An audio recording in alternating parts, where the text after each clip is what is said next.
Breaking this afternoon, we're continuing our coverage after a man was shot and killed by an ICE agent in the East End Tuesday morning. Immigration and Customs Enforcement officials say agents were attempting to stop a vehicle during a targeted operation to arrest a person who they say was in the country illegally. They say the driver of that vehicle was Lorenzo Salgado Araujo, who was a Mexican national. Surveillance video from a nearby business shows a white van traveling on Wayside before it takes a left turn on Canal Street. Two dark SUVs appear behind it. One passes the white van, the second stays behind it. Moments later, the white van makes a U-turn and pulls over alongside a business. One of the SUVs stops next to it. In a statement, ICE said the driver of that vehicle was Araujo and that he tried to evade arrest. They also claim that he rammed an ICE law enforcement vehicle, adding he refused to follow commands. They say that's when the officer opened fire in self-defense. Now, LULAC and the Greater Houston Coalition for Justice say they are asking and seeking for answers. And today they stood alongside the family of the man who was killed. KHOU 11's Jalissa Garza was at that news conference and joins us live with the very latest. Jalissa.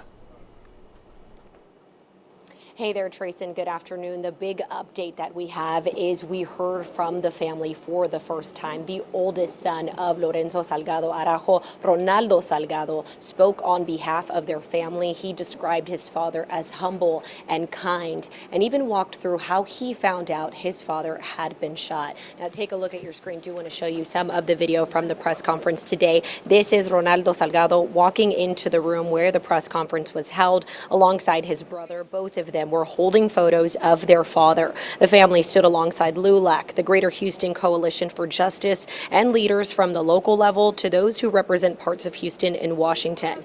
They are all saying they want answers, all evidence presented to the public, and they want an independent and thorough investigation. Ronaldo also spoke about how he found out what happened yesterday morning. He said around 7 a.m. his mom told him something bad had happened to his dad. They didn't know exactly what, but he said they knew it was ICE related.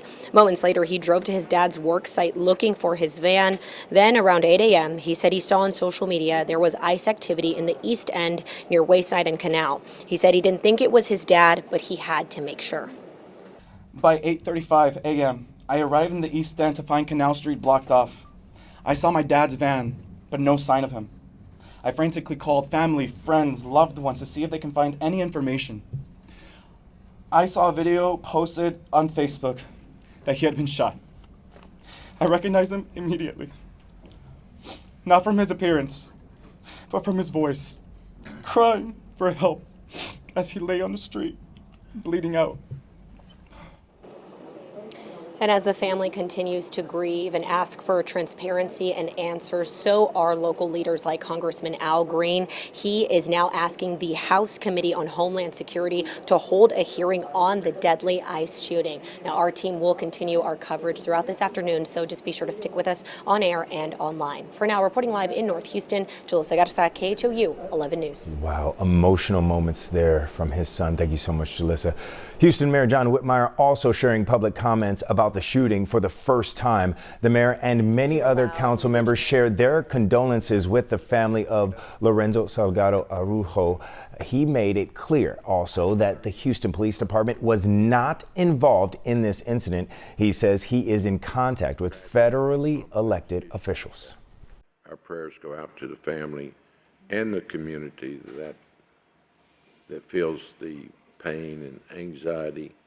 Certainly our young people and students that just do not understand, except I know for a fact they're afraid. Mayor Whitmire says that he will share information if he receives any updates. Other council members are requesting the city also pushes for an independent investigation. And this just in, Harris County District Attorney Sean Teare is urging anyone with video, photos, or saw what happened to come forward. That plea despite the federal investigation. In a tweet, Teare said, quote, "When anyone in Harris County loses their life during an interaction with law enforcement, the Harris County District Attorney's Office conducts an investigation parallel to the agency leading the investigation. Unfortunately, at this time, federal authorities continue exclusively handling all aspects in this case." All right, we'll be sure to stay on top of this developing story and bring you any new information as it comes in on air, online at KHOU.com, and our KHOU 11 app across all your devices.